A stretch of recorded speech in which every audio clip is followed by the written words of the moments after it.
Own it. Own it. Be real with it. I'm looking at you, Hawk. And the reason I'm looking at you, before you put on your headphones, there's this thing, right? You've got me here. You've got them on the other side of the glass. I can always read their vibe. And they've kind of schooled themselves up like, hey, man, if something happens, let's not wear it on our sleeve because he'll see it. And then he'll react to it, and then he'll react on the air, which again goes to show why I am here and you are there, because even when I read that, I don't react to it on the air. I'll take care of it off the air. However, I read your vibe. I know what's up. Hawk looks like somebody ran his cat over. There's something going on over there. Now, because Hawk is about the right things, if he's wearing something like that, that means something bad happened that I don't know about yet. And that's possible. Things happen regarding the show. There are developments regarding the show that, of course, I wouldn't know about. I'm hosting the show. So if a call comes in or an email comes in or a tweet comes in or something comes in that I need to know about, put it this way. If the entire XR4 Ti turns a totally different shade of white, I know what's going on. Like if the blood drains out of their head, I know something happened. So I'm looking at Hawk, and Hawk's not right. I know Hawk's not right. And not the kind of not right that comes along with getting a tat of your cat. There's something going on. And Hawk, hey, we got to be real, right? The clones deserve this. I'm just going to ask you straight up on the air. Put them on. Adam Hawks, our EP, if you're new to the program or if you're watching on CBS Sports Network, bro, clearly something is not right.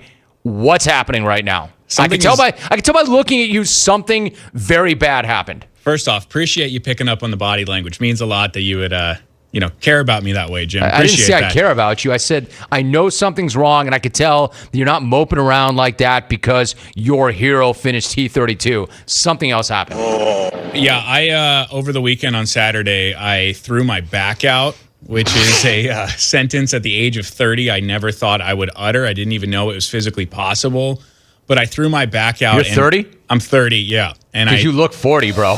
Thank you. Well, yeah, right. So, the gray hair, the back being thrown, all this stuff. The porn stash, all of it. But yeah, the button to the top. There you go. Okay. So I threw my back on the bad ink. Right. Everything, all the mistakes in life. I threw my back. The fact that you know nothing about sports. Oh, that as well, yeah. All right, so you threw your back out. Yeah. Have you ever done it?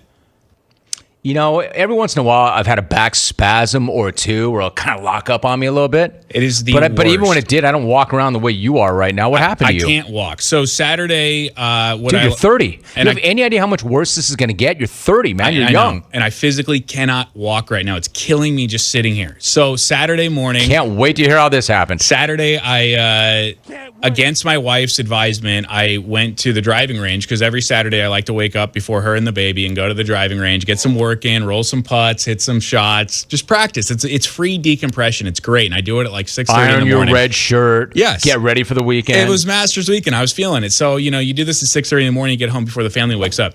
I get to the driving range. I pop the trunk. I go to put on my golf shoes. And I put my left one on, and then I go to wedge into the right one without, untying the shoes, doing it the lazy man's way. Bro, I got a feeling that you wrenched your back, and it was not playing golf. No. I absolutely threw my spine getting into my right golf cleat. And what happened was... Oh, my gosh, dude, you are an idiot. Yeah. The trunk opened. I threw my back getting into the shoe. I fell over into the trunk, completely locked up. On a Saturday morning at a golf course as 50 different hacks are walking by to get to their tee time, and I'm keeled over inside of a trunk just screaming. Did anybody push you in and slam the trunk shut? No, but it was awful. Dude, you got hurt getting dressed. I got hurt putting a shoe on, and now I'm keeled over using a golf bag as a pillow in my trunk, and I'm just like, if I can get enough energy, if I can get to my car and drive home, I'll be okay.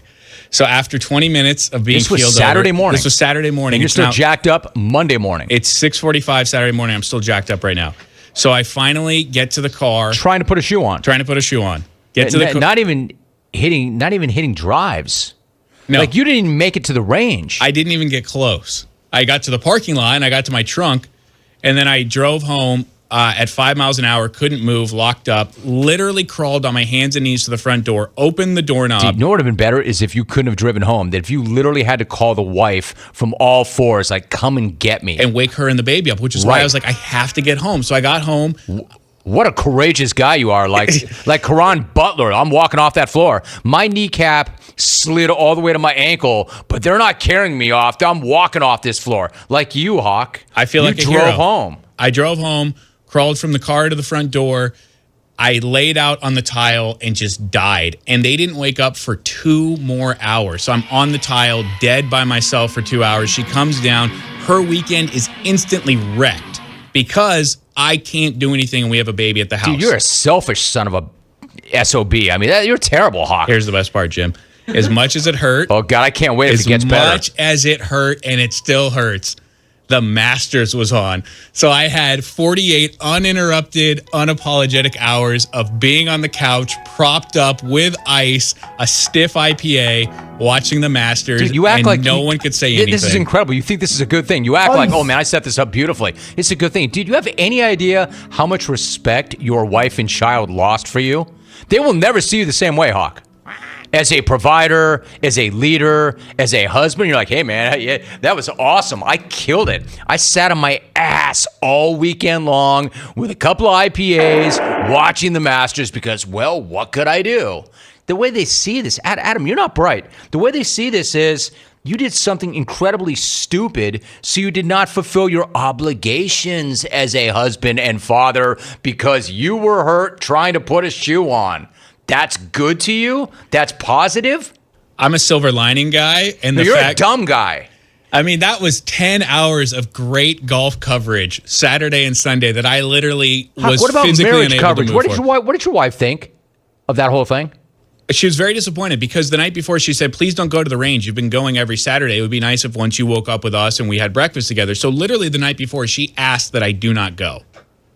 You said no to your wife who said, please do not go. I would like for all of us to wake up on Saturday morning together to have breakfast, which, by the way, in your defense, the way we work, when you leave, I know they're never awake. Nobody on this show, unless I'm mistaken, has any family that's awake when we leave. So what she's saying is, it's Saturday, honey. I've waited all week long. Can you just not go to the driving range, whatever goat track you go to, Hawk?